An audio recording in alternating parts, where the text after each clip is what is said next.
Good morning friends, स्वागत आहे तुमचं आजच्या प्री मार्केट रिपोर्टमध्ये. तर मग चला सुरुवात करूयात आजच्या प्री मार्केट रिपोर्टला आणि जाणून घेऊयात की आज आपल्या स्टॉक मार्केटमध्ये काय होऊ शकतं ते. त्याआधी तुम्ही जर चॅनलवरती नवीन असाल तर चॅनलला सबस्क्राईब करायला बिलकुल विसरू नका. तर मग चला सुरुवात करूयात आजच्या व्हिडिओला. मित्रांनो, जर आपण काल पाहिलं तर काल आपल्याकडे सुट्टी होती, परंतु इंटरनॅशनली मार्केट्स मात्र सुरू होते. आता परवा रात्री US मार्केट हे थोडंसं पडलं होतं, परंतु काल ऑलमोस्ट ते रिकवर होऊन पुन्हा ग्रीनमध्ये क्लोज झालेलं आहे. जे काही लॉसेस मार्केटनं तिथे केले होते ते ऑलमोस्ट रिकवर झालेले आहेत.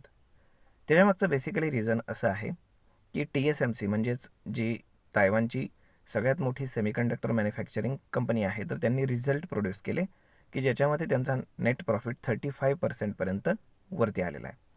त्यामुळे जे USचे चिप मेकर कंपनीज आहेत तर त्यांचे स्टॉक शॉर्ट अप झाले आणि त्याच्यामुळे आपल्याला नॅसडॅकसुद्धा चांगल्यापैकी ग्रीनमध्ये क्लोज दिसतोय. तर या सगळ्या गोष्टी जर पाहिल्या तर ग्लोबल मोमेंटम आपल्याला फ्लॅट टू पॉझिटिव्ह असा पाहायला मिळतो. त्यामुळे जर आपण आपल्या मार्केटकडे पाहिलं तर आपल्या मार्केटकडे असं इंटरनॅशनली तरी कुठल्याही प्रकारची बॅड न्यूज नाही आहे किंवा आपण काय म्हणू शकतो की कुठलाही असा बॅड सेटअप नाही आहे. परंतु मार्केट सो अँड सो राहण्याचीच पॉसिबिलिटी आहे, कारण आता फार मोठमोठे इव्हेंट्स जवळ आलेले आहेत. त्यातला सगळ्यात महत्त्वाची गोष्ट म्हणजे रिलायन्सचा रिझल्ट आज आफ्टर मार्केट येणार आहे. त्यानंतर मार्केट बंद झाल्यानंतर उद्या परवापर्यंत ICICI आणि HDFC बँकचे देखील रिझल्ट येणार आहेत. या तीनही स्टॉकचं वेटेज जर आपण पाहिलं तर इंडेक्समध्ये ऑलमोस्ट 30% प्लस आहे. त्यामुळे साहजिकच आहे सोमवारी एक चांगल्यापैकी मुवमेंट आपल्याला कुठल्याही बाजूला मार्केटमध्ये पाहायला मिळण्याची पॉसिबिलिटी आहे. जर तीनही कंपन्यांनी समजा रिझल्ट चांगले दाखवले तर आपल्याला मार्केट वर जाताना पाहायला मिळेल. आयदर जर खराब आले तर आपल्याला मार्केट खाली येताना पाहायला मिळेल. आता आज काही स्टॉक्स फोकसमध्ये राहतील, जसं की जिओ फायनान्स, त्यानंतर इन्फोसिसचे रिझल्ट जे आहेत तर ते ॲज एक्सपेक्टेड राहिलेले आहेत, परंतु त्यांनी गायडन्स इन्क्रीज केलेला आहे. त्यामुळे जो काही ADR आहे इन्फोसिसचा US मध्ये काम करणारा, तर तो ऑलमोस्ट चांगल्यापैकी शूटअप झालेला होता.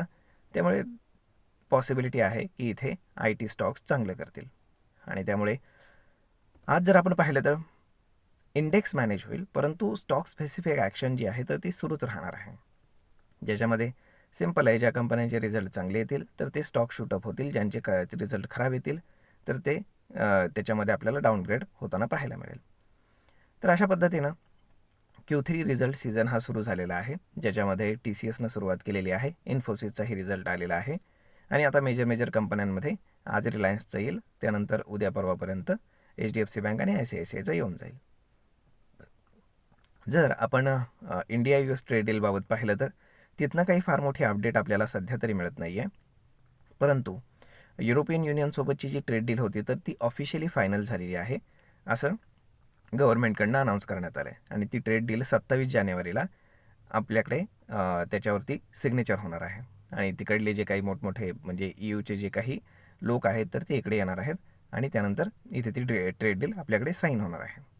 त्यामुळे साहजिकच आहे की त्या गोष्टीचा सुद्धा इम्पॅक्ट आपल्याकडे पाहायला नक्कीच मिळेल. जर आपण बाकीचे मार्केट पाहिले म्हणजेच चायनीज वगैरे, तर ऑलमोस्ट आपण काय म्हणू शकतो की फ्लॅट टू पॉझिटिव्हच आहे. परंतु FISDAचा डेटा जर आपण पाहिला तर तो मात्र जरा थोडासा आपल्याला आपण काय म्हणू शकतो की थोडासा घाबरवताना दिसतोय, कारण FISनं चक्क परवा 5,000 कोटींचं सेलिंग केलं होतं. मे बी काल सुट्टी होती आणि इंटरनॅशनल मार्केट्स सुरू होते, त्यामुळे कदाचित 2 दिवसांचं सेलिंग त्यांनी एकाच दिवशी केलं असेल, असंही होऊ शकत असतं. त्यानंतर त्याच्या अगेन्स्ट डोमेस्टिक इन्स्टिट्यूशन्सनं 5,000 कोटींच्या आसपासच बाईंग केलेलं आपल्याला पाहायला मिळतं. तर होप सो पाहूयात काय होतं ते, परंतु फार काही मार्केटमध्ये नाही आहे. जोपर्यंत बजेट येत नाही तोपर्यंत मार्केटमध्ये अशीच परिस्थिती राहणार आहे. ना मार्केट फार वर जाणार आहे ना ब्रेकडाऊन करणार आहे. ब्रेकडाऊन करण्यासाठी मोठमोठ्या ज्या कंपनीज आहेत तर त्यांचे रिझल्ट खराब आले पाहिजेत तर मार्केट ब्रेकडाऊन करेल, परंतु मोठमोठ्या कंपन्यांचे रिझल्ट जरी चांगले आले तरीसुद्धा मार्केट फार वर जाण्याची पॉसिबिलिटी नाही, कारण पुढे जो मोठा हर्डल आहे तो म्हणजे बजेट 1 फेब्रुवारीला.